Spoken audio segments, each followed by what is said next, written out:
आज हम सुनेंगे एक ऐसी कथा जिसने देवताओं को भी विस्मित कर दिया था। ये कथा है सूर्यपुत्र कर्ण और स्वयं महादेव की अद्भुत भेंट की।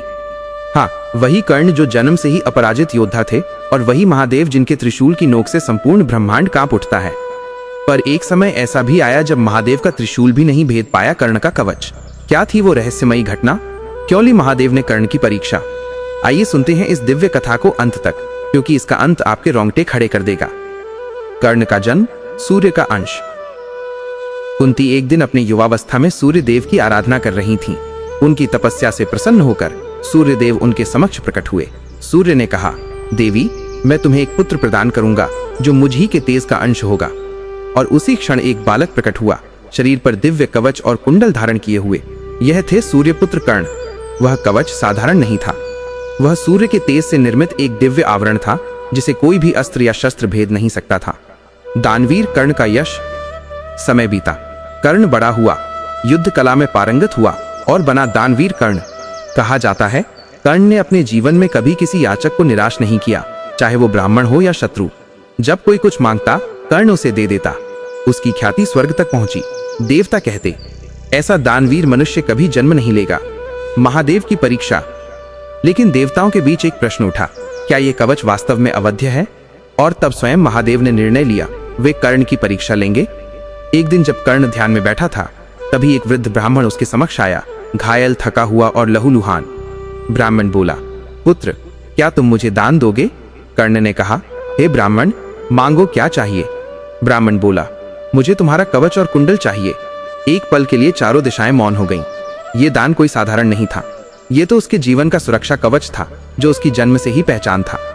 लेकिन कर्ण मुस्कुराया और बोला, ब्राह्मण, ये शरीर मेरा है, पर दान मेरा धर्म है। मैं तुम्हें अपना कवच और कुंडल दोनों दान करता हूँ। और फिर कर्ण ने अपने शरीर से कवच कुंडल अलग किए। उसके शरीर से रक्त की धाराएं बहने लगीं, पर उसके चेहरे पर शांति थी। तभी अचानक वह वृद्ध ब्राह्मण तेजोमय रूप में बदल गया। आकाश गूंज उठा, हर हर महादेव, और सामने खड़े थे स्वयं भगवान महादेव। महादेव का वरदान और त्रिशूल की परीक्षा। महादेव बोले, पुत्र कर्ण, तुमने ऐसा दान किया है जो देवता भी करने का साहस नहीं करते। तुम सच्चे दानवीर हो। लेकिन महादेव के मन में एक जिज्ञासा थी, क्या सचमुच ये कवच किसी शस्त्र से भेदा नहीं जा सकता? उन्होंने त्रिशूल उठाया, वह त्रिशूल जिसने असुरों को भस्म किया था, जिसने सृष्टि का संतुलन बनाया था। उन्होंने उसी कवच पर प्रहार किया। आकाश कांप उठा, पर्वत थर्राने लगे, सागर की लहरें गरजने लगीं। परंतु कवच अडिग रहा। वो कवच न टूटा न झुका, और वो त्रिशूल लौटकर महादेव के चरणों में आ गिरा। महादेव मुस्कुराए, ये कवच सूर्य के तेज से बना है और इसे कोई अस्त्र नहीं भेद सकता, क्योंकि ये दान की शक्ति से पवित्र हुआ है। करुणा और आशीर्वाद। महादेव ने कर्ण के सिर पर हाथ रखा और बोले, पुत्र, आज से तुम मेरे प्रिय भक्तों में श्रेष्ठ रहोगे। तुम्हारा नाम युगों युगों तक धर्म और दान की मिसाल बनेगा। और कहते हैं, उसी क्षण आकाश में एक तेजोमय प्रकाश फैला जो मानो सूर्य और शिव के मिलन का प्रतीक था। दिव्य संदेश। ये कथा केवल युद्ध की नहीं है, ये है त्याग, करुणा और धर्म की। कर्ण ने जो दान किया, उसने महादेव के हृदय को जीत लिया। त्रिशूल उस कवच को नहीं भेद सका, क्योंकि वो बना था निस्वार्थता से, और निस्वार्थता स्वयं शिव का ही स्वरूप है।